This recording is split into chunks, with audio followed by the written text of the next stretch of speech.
하나님께서 오늘 우리에게 주신 말씀은 전도서 3장 1절로부터 13절 말씀입니다. 이 기록된 계시의 말씀을 봉독할 때 살아계신 하나님의 음성을 들으실 수 있기를 바랍니다.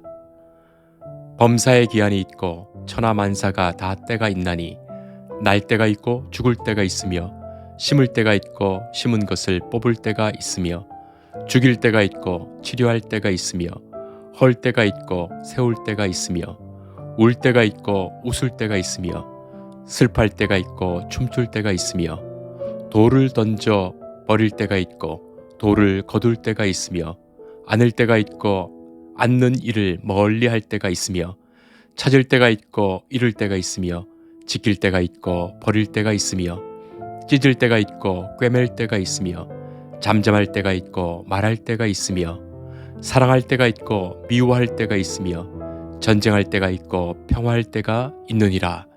일하는 자가 그의 수고로 말미암아 무슨 이익이 있으랴. 하나님이 인생들에게 노고를 주사 애쓰게 하신 것을 내가 보았노라. 하나님이 모든 것을 지으시되 때를 따라 아름답게 하셨고 또 사람들에게는 영원을 사모하는 마음을 주셨느니라. 그러나 하나님이 하시는 일의 시종을 사람으로 측량할 수 없게 하셨도다.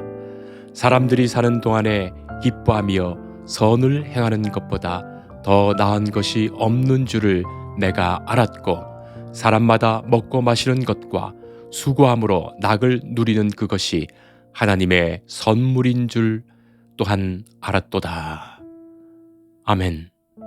한 젊은이가 마을에서 어떤 사람에게 심한 모욕을 당했습니다. 그래서 그 모욕감에 복수하겠다는 심정으로 그 마을에 존경받는 어른을 찾아가 자초지종을 말합니다. 그런데 그 어른은 그에게 부드러운 목소리로 이렇게 타일렀습니다. 젊은이, 지금은 그냥 집으로 가서 기다리게. 젊은이는 심한 모욕을 당했으니 지금 도저히 참을 수 없다고 말합니다. 그렇지. 그것이 지금 자네가 집으로 돌아가서 기다려야 할 이유란 말일세. 자네가 받은 모욕은 지금은 진흙탕과 비슷한 것이니까 말일세. 그 말에 젊은이가 그래도 말하지요? 저도 잘 압니다. 그래서 더욱 복수해서 제 몸에 묻은 이 진흙을 씻으러 가겠다는 겁니다. 젊은이는 물러서지 않고 감정을 억제하지 못하자 이 어른은 다시 말합니다. 이보게, 자네가 지금 배우지 않으면 나중에라도 꼭 배워야 할 교훈이 있네. 요컨대 진흙이란 말랐을 때야 쉽게 털어낼 수 있는 법이라네. 성도 여러분, 우리가 살아가면서 지금 당장의 어떤 감정에서 또 성급한 마음에서 어떤 일을 대하려 할 때 조금 뒤로 물러설 필요가 있습니다. 어떤 위기나 어려움에 성급히 행동하지 말고 조금 뒤로 물러서서 마음과 생각과 행동을 추슬러 보아야 할 필요가 있습니다. 조금 더 시간을 두고 감정을 추스르고 나면 현명하게 대처할 방법이 보이고 용서할 수 있는 마음도 생기고 더 나은 기회로 만들 수 있는 지혜도 생기고 웃으며 훌훌 털 수 있는 것도 털게 됩니다. 인디언들은 말을 타고 한참을 달려가다가 이따금 말에서 내려서 자기가 달려온 쪽을 오랫동안 바라보고선 다시 말을 타고 달린다 하지요? 말이 지쳐서 쉬게 하려는 것일까요? 아닙니다. 그러면 자기가 쉬려는 것일까요? 그것도 아니라고 합니다. 그들의 표현을 그대로 옮기자면 혹시 너무 빨리 달려서 미처 자기의 영혼이 뒤따라오지 못했을까? 영혼이 따라올 때까지 기다리는 것이라고 말하죠. 너무 성급히 행하다 보면 마음에도 없던 일을 하거나 적절하지 못한 일을 할 때가 얼마든지 있습니다. 조금 더 숨을 가다듬고 정신 차려 객관화하여 생각해 봐야 할 일들이 있는 거예요. 몇 년 전 한창 코로나가 많았을 때 미국의 여론조사 업체인 퓨 리서치 센터가 한국을 비롯해서 미국, 프랑스, 독일, 영국 등 주요 14개국 국민 1만 4,276명을 대상으로 조사해서 발표한 자료가 있습니다. 주요국 가운데 한국인들이 코로나19 등 이 감염병 걱정을 가장 많이 하는 것으로 나타났다 하지요. 그 조사 대상국 중에서 당시에는 확진자, 사망자가 현저히 가장 적으면서도 코로나19에 대한 두려움과 걱정은 세계 1위였다고 하죠. 우리가 얼마나 걱정을 많이 하며 사는 사람인지 알게 됩니다. 오늘 우리는 전도서 말씀을 통해서 하나님의 음성을 듣습니다. 범사의 기한이 있고 천하만사가 다 때가 있다라고 하나님 말씀하십니다. 인간 만사가 하나님의 뜻 가운데 변화하면서 돌아간다는 말입니다. 또한 모든 일에는 때가 있다고 말씀합니다. 인간의 뜻 가운데 때가 오는 것이 아니라 하나님이 섭리하시는 때가 있다는 것을 말하지요. 우리가 걱정하면서 우리 감정과 생각대로 우리가 당장 어떻게 해보려 하지만 하나님의 섭리하시는 때가 될 때에 우리가 생각하지 못한 방법과 뜻 가운데 하나님이 시작하시며 하나님이 끝을 내신다는 그런 말씀입니다.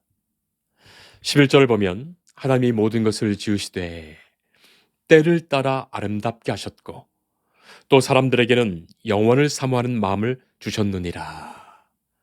그러나 하나님이 하시는 일의 시종을 사람으로 측량할 수 없게 하셨도다. 인간은 하나님을 다 알 수 없습니다. 하나님이 섭리하시는 일의 그 때와 그 방법을 인간은 다 모르지요.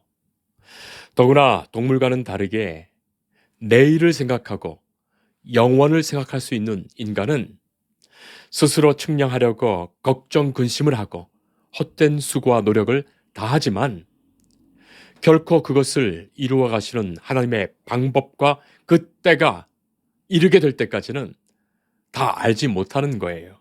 알 수도 없습니다. 자, 그러니 내가 걱정한다고 해결되지도 않고 때가 이르면 하나님의 방법으로 하나님이 이루어 가시는데 바로 그것을 믿는 것이 믿음이에요. 예수님이 산상수훈에서 걱정하지 말라, 염려하지 말라. 내일 일은 내일이 염려할 것이요 한날의 괴로움은 그날로 족하니라 말씀하신 그것이 같은 말씀입니다. 한형조 교수가 쓴 붓다의 치명적 농담이라는 책에서 이런 이야기가 나오죠. 어떤 사람이 선사에게 물었답니다. 스님도 돌을 닦고 있습니까? 닦고 있지. 어떻게 하시는데요? 배고프면 먹고 피곤하면 잔다. 아니 스님, 그것은 아무나 하는 것 아니겠습니까? 도 닦는 거라면, 그게 도 닦는 거라면 아무나 돌을 닦고 있다고 하겠군요. 그 말에 선사가 말합니다. 그렇지 않아. 사람들은 밥 먹을 때 밥은 안 먹고 이런저런 잡생각을 하고 있고 잠잘 때 잠은 안 자고 이런저런 걱정에 시달리고 있지. 저는 걷는 것을 좋아합니다. 겨울에는 추워서 잘 못 걷지만 또 봄이 되었으니 봄, 여름, 가을에는 그래서 일주일에 한두 번씩이라도 그렇게 꼭 걷고 이제 금년에도 그렇게 걸어야겠다 생각합니다. 저는 걸으면서 기도도 하고 찬송도 부르고 또 하늘과 땅, 자연도 보면서 하나님이 주신 말씀들을 더욱 깊이 생각하며 묵상하며 걷습니다. 때로 걷다 보면 이 산길 옆에서 시냇물을 마주할 때가 있죠. 저는 물 바라보는 것을 좋아하는데 가만히 가서 그 물 흐르는 것을 보면 그냥 흐르는 것이 아니에요. 졸졸졸 흐르지만 돌을 만나서 살짝 방향이 바뀌기도 하고 또 어떤 곳에서는 소용돌이를 만나서 몇 번 돌다가 흘러내립니다. 급격하게 경사를 따라 떨어지기도 하고 조용히 머물다가 흐르기도 하지요. 흔히 인생을 이렇게 시냇물 흐르는 것으로 비유하곤 하는데 인생의 시간도 흘러가면서 여러 가지 모습을 합니다. 굴곡을 만들고 높낮이를 만들고 소용돌이를 만들면서 때로는 급하게 급격하게 때로는 천천히 그렇게 인생이 흘러가죠. 다 그럴 만한 때가 있다는 것을 생각하게 됩니다. 지금은 별미가 되었지만 제가 초등학교 다녔을 때 이 보리밥을 도시락에 싸가야 하는 날이 있었죠. 보리와 쌀을 적당히 혼합해서 싸가든지 아니면 보리밥을 싸가야지. 이 쌀밥만 도시락으로 가져오면 선생님이 이 도시락 검사하면서 야단을 치시고 또 회초리로 손바닥을 때렸던 기억이 있습니다. 참 어려운 시절의 진풍경이죠. 그 옛날에는 온 나라가 흉년이 들면 보리밥도 제대로 먹지 못한 때가 많이 있었다 합니다. 그 보리라는 것, 가을에 씨를 뿌려서 겨울 동안 눈을 뒤집어 쓰고 있다가 서서히 힘을 저축하고 그리고 봄이 되면 푸른 싹을 틔우고 햇볕 받으며 무럭무럭 자라서 열매를 맺습니다. 보리는 견디는 시기, 밟는 시기를 지나서 열매를 맺고 타작할 때가 있어서 그 후에야 보리를 거두어 곳간에 가득 채우게 되죠. 이것이 바로 살아있는 모든 것을 향한 하나님의 섭리가 아닌가 생각합니다. 이 세상의 모든 것들이 이러한 때의 과정을 통해서 생성하고 발전해 가는 거예요. 성도 여러분, 전도서를 가만히 읽어보면 이 세상의 모든 것이 다 헛된 것이라고 말하는데 곰곰이 생각해보면 그것은 반대로 그 헛된 것을 넘어서 무엇이 진정한 것이며 필요한 것인지 무엇을 바로 세우려 하는 것인지 그것을 전도서가 말하고 있어요. 여기에서 전도서의 허무주의는 극복됩니다. 다 헛되다고 말하는 것은 그럼 헛되지 않은 것은 무엇이고 우리는 어떻게 살아가야 하는가? 그 지혜로운 질문을 유도하기 때문입니다. 만약 그것이 없다면 한낱 한탄과 비아냥 외에 아무것도 아니겠지요. 오늘 말씀에서 우리는 듣습니다. 날 때가 있고 죽을 때가 있습니다. 심을 때가 있고 심은 것을 뽑을 때가 있습니다. 죽일 때가 있는가 하면 치료할 때가 있습니다. 헐 때가 있으면 또 세울 때가 있습니다. 울 때가 있습니다. 웃을 때도 있습니다. 슬퍼할 때가 있고 춤출 때가 있습니다. 돌을 던져버릴 때가 있고 돌을 거둘 때가 있습니다. 안을 때가 있고 그것을 멀리할 때가 있고 찾을 때가 있고 잃을 때가 있습니다. 지킬 때가 있고 버릴 때가 있고 찢을 때가 있고 꿰맬 때가 있습니다. 잠잠할 때가 있고 말할 때가 있습니다. 사랑할 때가 있고 미워할 때도 있습니다. 전쟁해야 할 때가 있고 평화할 때가 있습니다.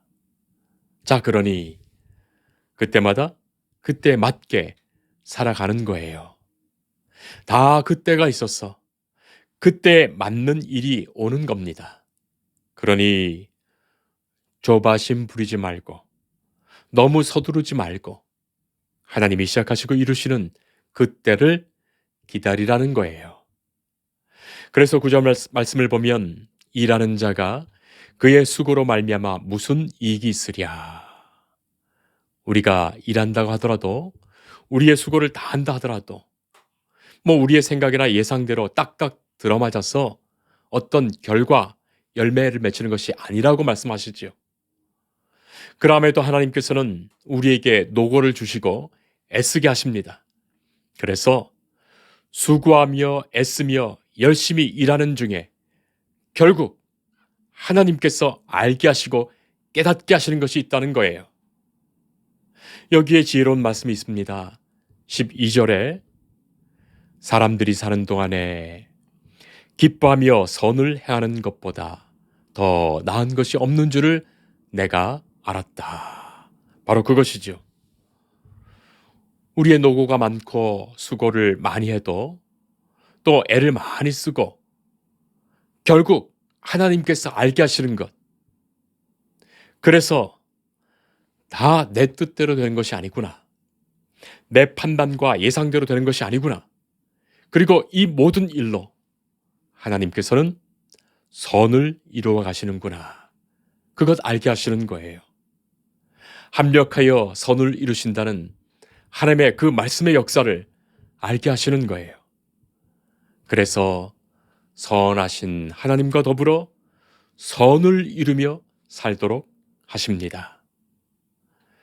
내가 헤아려 판단하는 것이 아니라 내가 무작정 애쓴다고 될 것도 아니라 하나님이 일을 시작하시고 그것 마치시기에 하나님을 기뻐하며 선을 행하는 그것, 거기에 인생의 가장 복되고 유익한 일이 있습니다. 성도 여러분, 오직 하나님만이 선하십니다. 그러니 하나님의 말씀에 의지해서 하나님의 기뻐하시는 그 뜻을 때를 어떤지 못 어떤지 매일의 삶에서 감사하며 기쁘게 감당하는 것, 바로 그것이 오늘을 살아가는 가장 복된 일이라는 거예요. 그 옛날 요셉이 그랬던 것 아니었습니까? 형들이 자기를 상인에게 노예로 팔아서 그 죽을 고생을 다 했지만 그 일로 하나님이 어떻게 역사하셨는지를 보게 되었고 하나님의 선하심과 인도하심을 다 경험하게 하신 거예요. 그래서 마침내 애굽의 총리 대신이 되어서 마침 식량을 구하러 온 그 형들에게 이렇게 말합니다. 창세기 50장 20절 말씀이죠. 당신들은 나를 헤아려 하였으나 하나님은 그것을 선으로 바꾸사 오늘과 같이 많은 백성의 생명을 구원하게 하시려 하셨나니. 성도 여러분, 우리가 살아가면서 겪는 모든 수고와 노력과 열매에도 어떤 것 단 한 가지라도 하나님의 선하신 은혜와 도우심이 없었던 것이 없습니다. 내가 내 마음대로 내 멋대로 했을지라도 그 후에 우리가 주와 함께 선함에 거할 때 하나님은 당신의 기한과 때를 통하여 그 모든 것을 합력하여 선하게 이끌어 주셨던 거예요. 그래서 내 실수, 내 연약함, 내 실패와 내 좌절까지도 하나님은 그것으로 복된 길로 오히려 인도하시는 겁니다. 성도 여러분, 그래서 우리가 마시는 것, 수고하여 낙을 누리는 것, 그 모든 것이 내가 했다고 저절로 얻는 것 아니죠. 인생에서 누리는 단 한 가지라도 내가 얻겠다고 얻어지는 것 아닙니다. 내가 먹고 마시고 수고하고 낙을 누리고 일상을 살아가는 그 모든 것이 다 하나님이 주신 선물이에요. 13절 말씀은 그것을 분명히 강조합니다. 그것이 하나님의 선물인 줄 또한 알았도다. 병원에서 중환자실에 계신 분들이 하는 말씀이 다 그것 아니었습니까? 내가 걸어서 화장실에 갈 수 있는 것만으로도 참 행복이었다는 것을 알게 되었다는 거예요. 내가 내 손으로 물 한 모금 꿀꺽 맛있게 마시며 삼킬 수 있는 것만으로도 축복인 것을, 하늘에 해가 떠서 청명한 아침을 맞고 또 내리는 비에 촉촉이 세상이 젖고 저녁에 해가 지고 달이 뜨고 별이 뜨는 것을 보면서도 오늘 굶지 않고 한 끼 식사를 하고 사랑하는 친구와 동료와 가족과 따뜻한 대화를 나누며 사는 그 자그마한 일상의 그 모든 것이 하나님이 인생에게 주신 한없는 선물과 축복이었다는 것을 알게 되는 거예요. 춘향전의 한 구절, 몽둥이 들고 지켜도 못 맞고 철사줄로 동여매도 잡지 못하는 것은 그것이 세월이라 말하는 구절이 있습니다. 막을 수도 없고 붙들 수도 없는 것이 인생의 시간이요 세월이지요. 그러니 세월이 지나간다고 한탄하고 있을 것이 아니라 우리의 나를 계수하며 지혜로운 마음으로 때를 분별하면서 주의 인자하심 가운데 만족함을 얻고 우리의 평생을 주 안에 감사하며 주의 은혜 안에 맡기며 행복하게 사는 것, 그것이 시간과 때를 바라보면서 우리가 얻어야 할 지혜예요. 세월은 강물과 같이 흘러 지나가고 쏜살과 같이 빠르게 지나갑니다. 지금 우리가 경험하고 있는 어떤 어려움일지라도 언제 그랬는가 하듯이 다 지나갈 거예요. 우리는 서둘러 생각하고 판단하고 우리의 미래를 계획할지라도 하나님이 멈추시면 멈춰서야 하고 돌리시면 돌아가야 합니다. 범사에 기한이 있고 천하만사가 다 때가 있어요. 인간의 수고를 넘어서 시작하시고 끝을 맺어주시는 하나님의 역사가 있음을 우리가 인정하고 하나님을 의지합시다. 내가 할 수도 없는 일에 걱정 근심하면서 사는 것이 아니라 오히려 오늘 주어진 일상과 은혜를 기뻐하며 감사하는 중에 하나님의 선을 이루며 살아가는 바로 거기에 성도의 복된 삶이 있습니다. 성도 여러분, 오늘이라는 단어 프레젠트인데 선물이라는 단어도 프레젠트입니다. 오늘이 하나님이 주신 선물임을 기억하며 오늘의 감사와 오늘의 은혜로 오늘을 소중히 살아가며 오늘 하나님의 선을 위하여 헌신하는 우리가 되기를 참으로 축복하며 바랍니다. 기도하겠습니다. 하나님 감사합니다. 하나님의 백성된 하나님의 자녀된 우리가 하나님이 주신 이 땅의 생명을 살아갑니다. 우리에게 노고와 수고를 주시며 마침내 하나님의 섭리와 역사하심을 알게 하십니다. 또한 오늘을 사는 감사와 은혜 속에 주의 선을 행하게 하심을 깨닫게 됩니다. 우리가 살아가는 것도 하나님의 선물이요 부르심도 주의 선물입니다. 다만 오늘을 감사하며 오늘을 기뻐하며 주의 선한 일을 주와 함께 이루어가게 하옵소서. 언젠가 우리를 부르실 그날과 그때도 있음을 확실히 알고 그날을 소망하며 오늘을 주의 뜻에 합당히 살게 하옵소서. 예수님 이름으로 기도합니다. 아멘. 주님을 늘 믿으며 그 손을 의지하고 내 몸과 마음을 바쳐서 끝까지 충성하리.